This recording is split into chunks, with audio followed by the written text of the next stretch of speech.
자, 오늘 나눌 말씀은 요한복음 15장 3절에서 5절, 그리고 역대상 우리 4장 10절 말씀 그렇게 함께 보겠습니다.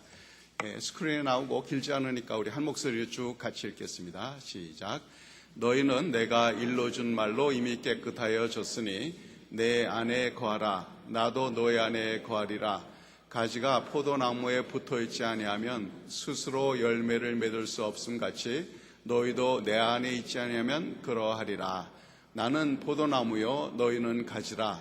그가 내 안에 내가 그 안에 거하면 사람이 열매를 많이 맺나니 나를 떠나서는 너희가 아무것도 할 수 없음이라. 그다음 야베스가 이스라엘 하나님께 아뢰어 가로되 원컨대 주께서 내게 복의 복을 더하사 나의 지경을 넓히시고 주의 손으로 나를 도우사 나로 환난을 벗어나 근심이 없게 하옵소서 하였더니 하나님이 그 구하는 것을 허락하셨더라. 아멘.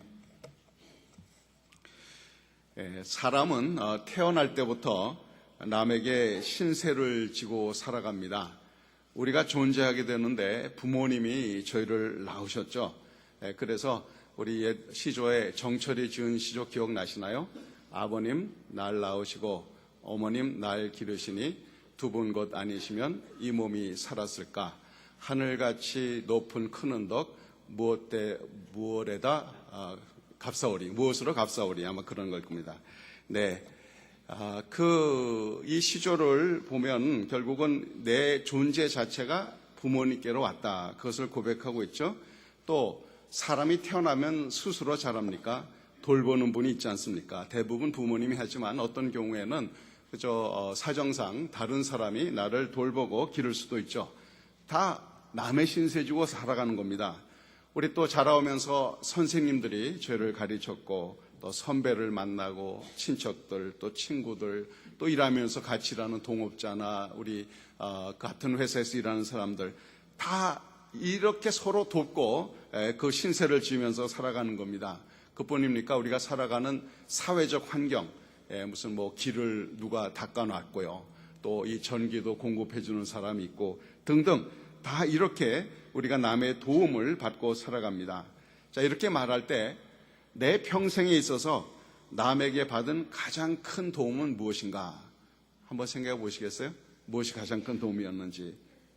어떤 경우에는 내가 물질로 가장 어려울 때, 도저히 스스로 어떻게 할 수 없을 때 옆에 사람이 그 위기를 벗어날 수 있도록 물질로 도움을 준 그런 사람도 있을지 모르겠습니다.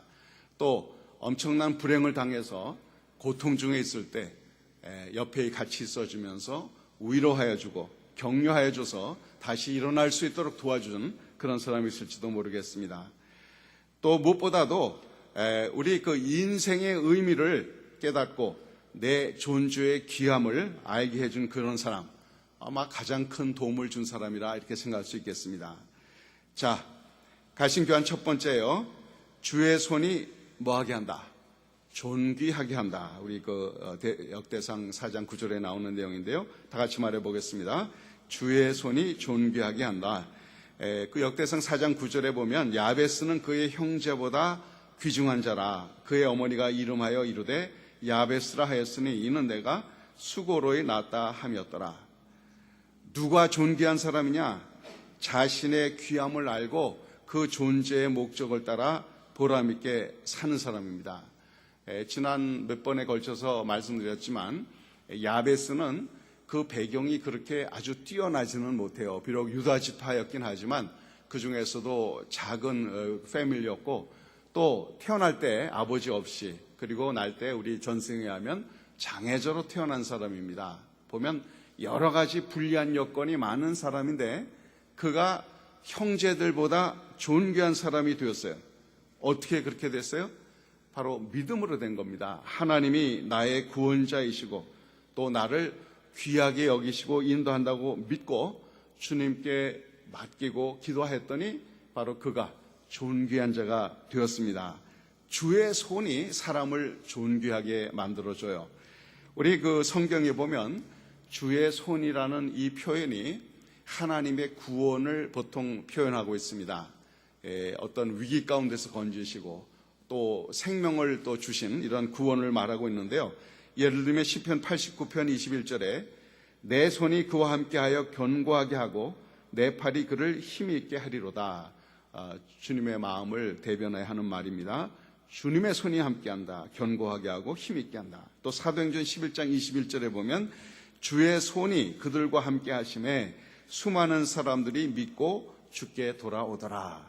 사도들이 주의 말씀을 전할 때 주의 손이 함께해서 구원의 역사가 일어났다, 이렇게 표현하고 있습니다. 그래서 성경에서는 주의 손 하면 1차적으로는 구원을, 어두움 가운데서 건지시고 죄 가운데서 건지시고 위기 가운데 건지시는 구원을 말해주고 있습니다.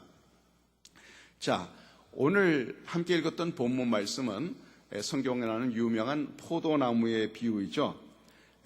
포도나무가 있고 그리고 거기 가지들이 달려 있는데 농부가 가지에게 기대하는 것은 뭘까요? 왜 가지를 살려둬요? 열매 맺게 하기 위해서. 어떻게?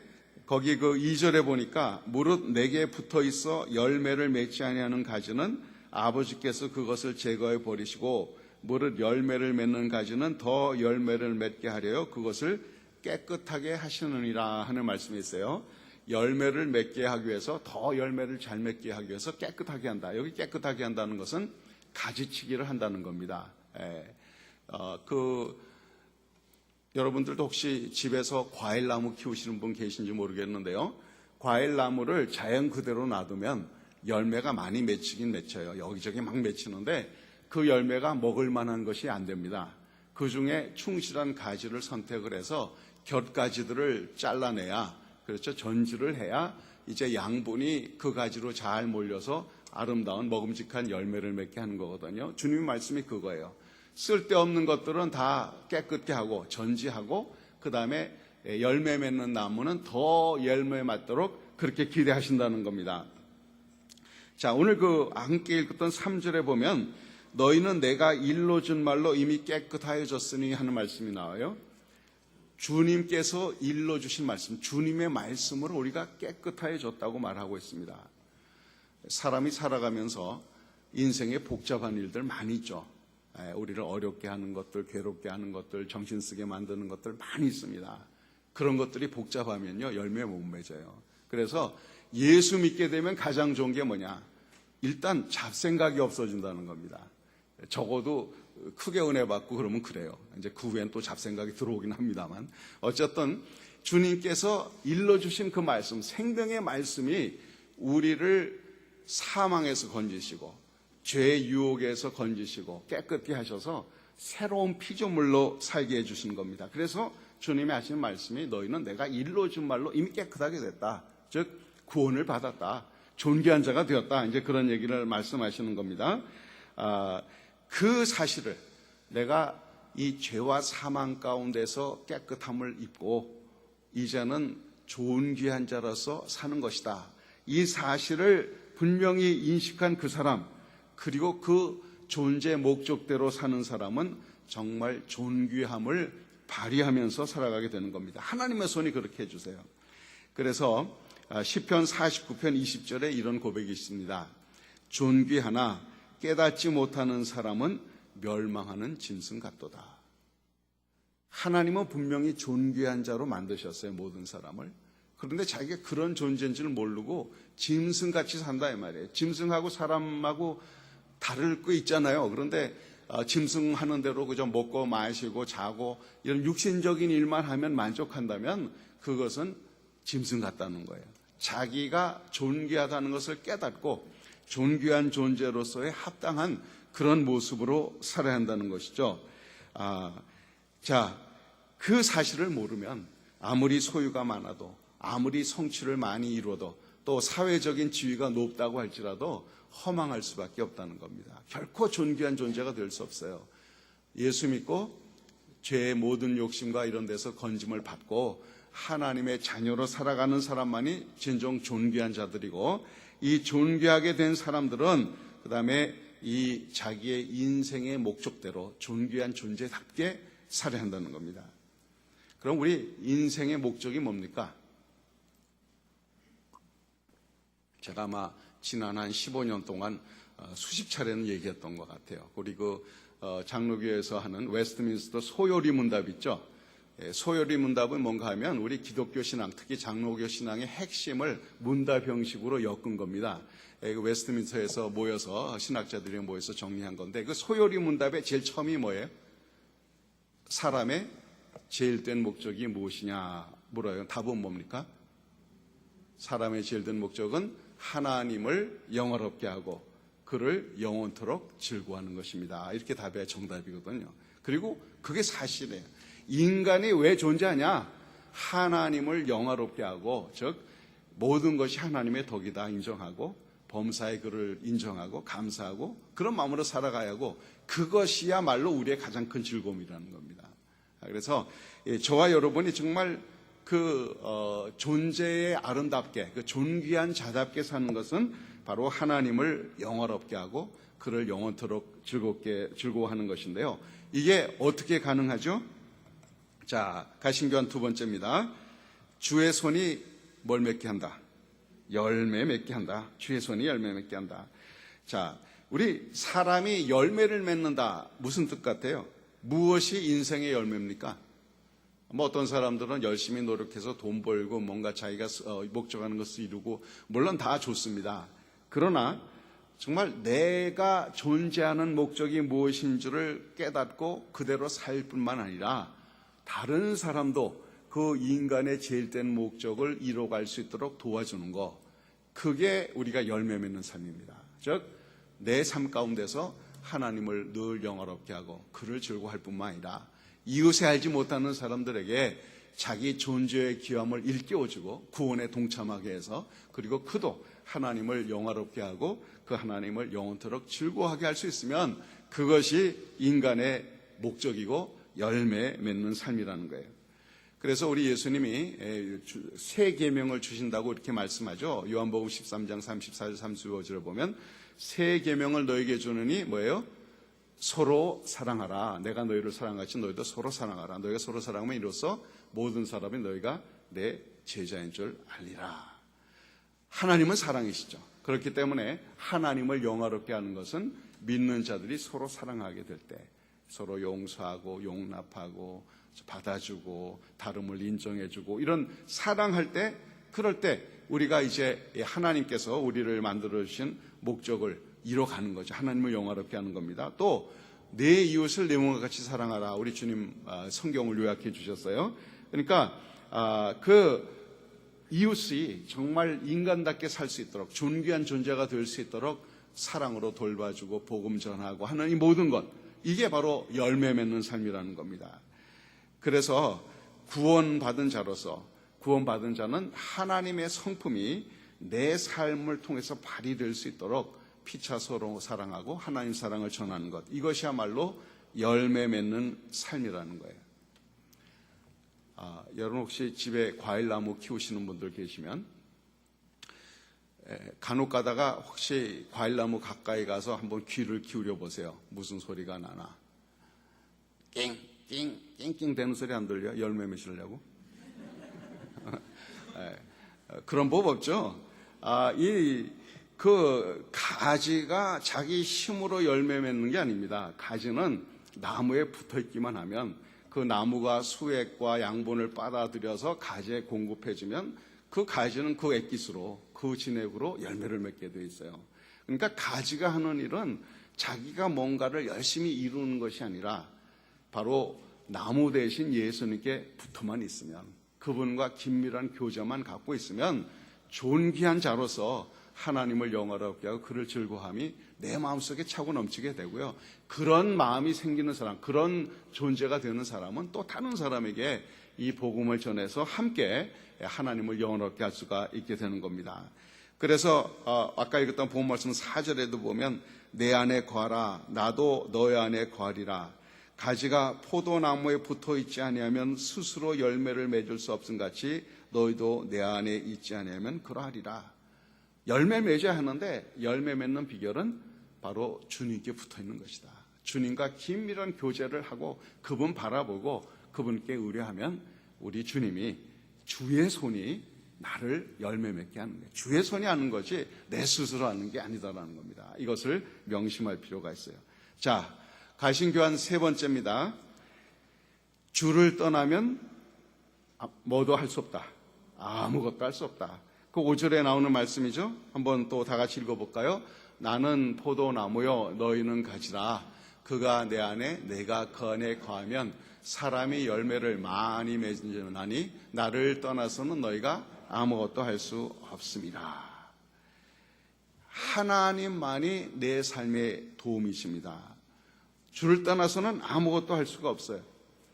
물론 어떤 사람은 그렇게 생각할지 몰라요. 예수 안 믿는 사람도 세상 열심히 살아가지 않습니까? 자기 일도 하고 남께 도움도 주고 목표한 것을 이루기도 하고 활동하면서 살아가는 것은 맞아요. 그러나 주님이 없다고 한다면 인간의 제일된 목적을 이루지 못하는 거기 때문에 아무리 다른 사람들에게는 그럴듯하게 보여도 결국은 주님 보시기엔 아무 열매도 없다는 거예요. 그러니까 나를 떠나서는 정말 의미 있는 일, 생명 있는 일은 할 수가 없다고 주님은 말씀하시는 겁니다. 우리 시편 16편 1절 3절 보면 이런 말씀이 있어요. 하나님이여 나를 지켜주소서. 내가 주께 피하나이다. 내가 여호와께 아뢰되 주는 나의 주님이시오니 주밖에는 나의 복이 없다 하였나이다.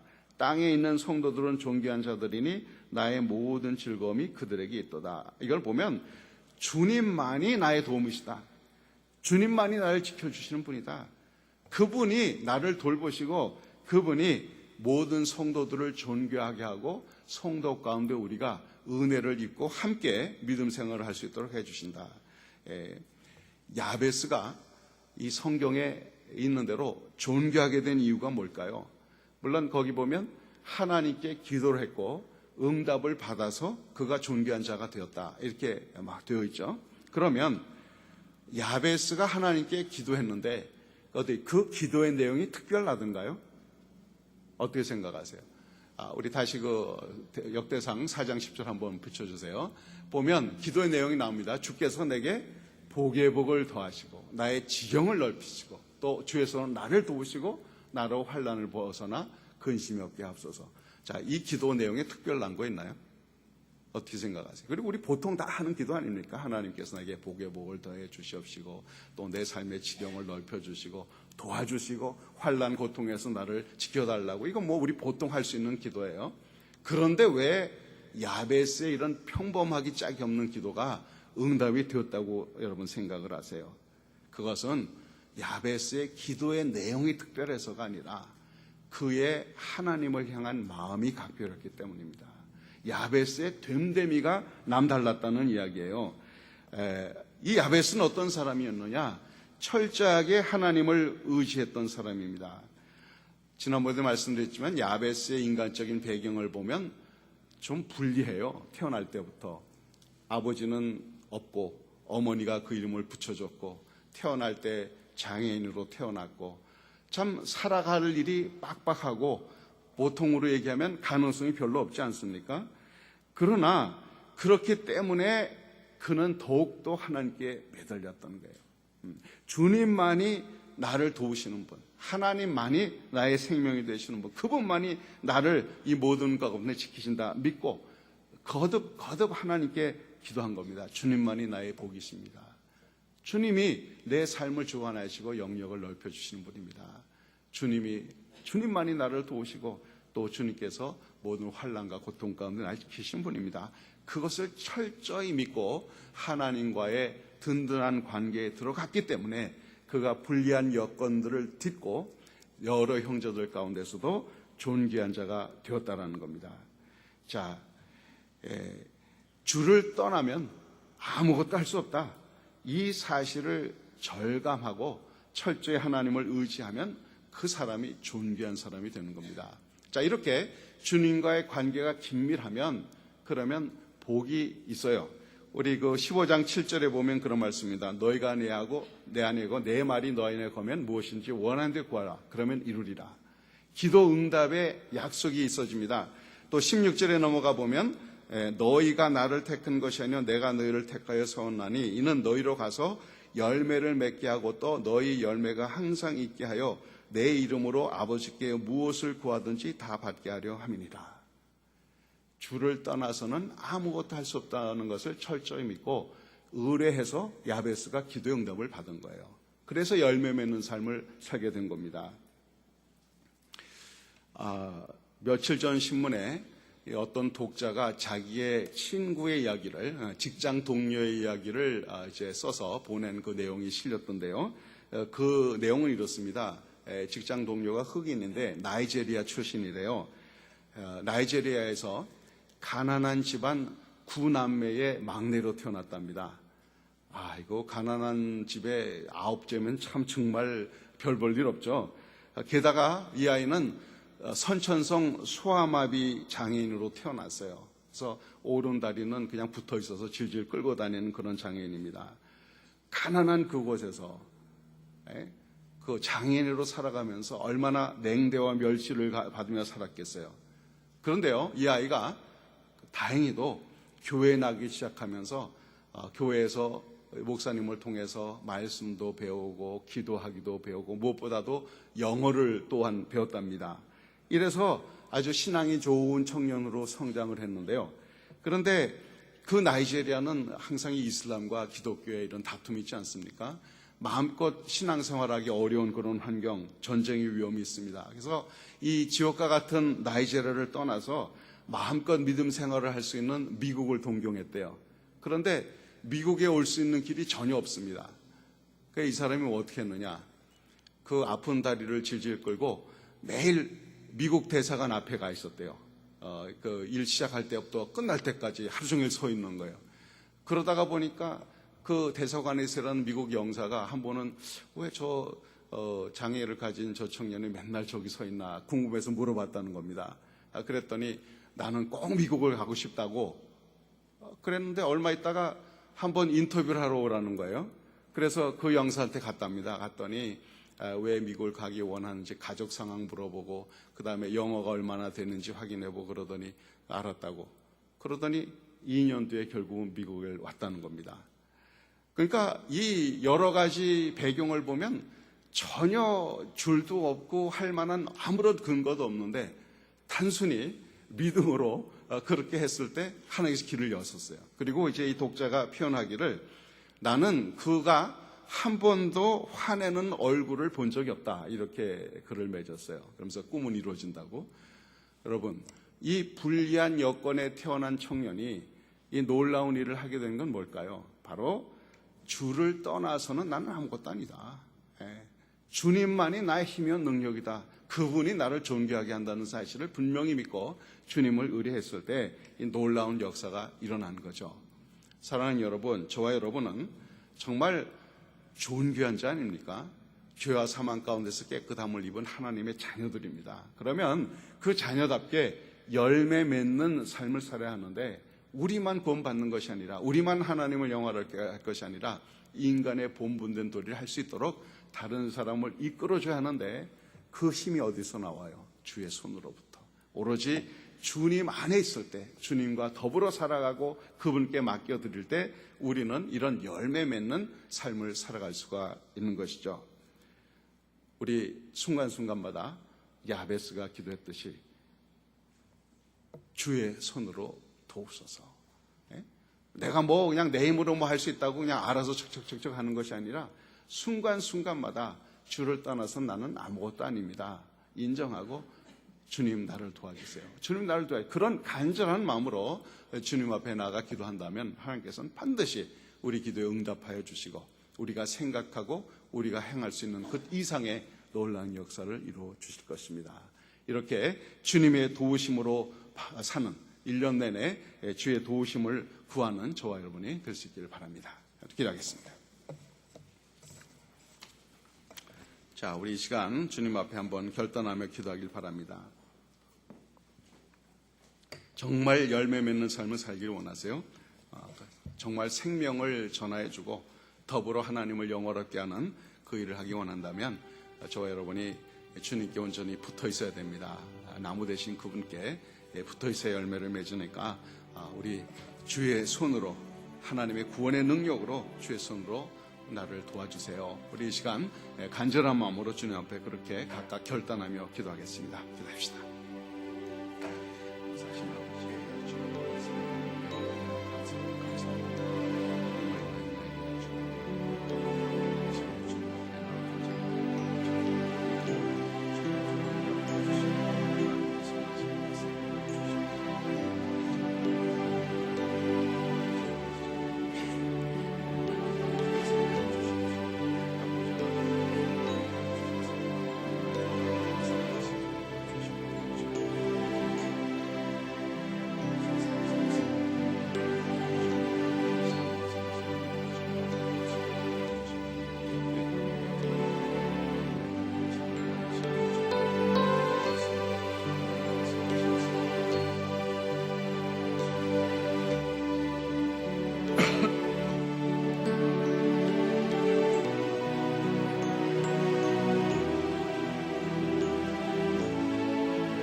주님의 손이 저희를 죄와 사망 가운데서 건지시며 우리를 주 안에서 존귀한 자로 만들어 주셨습니다.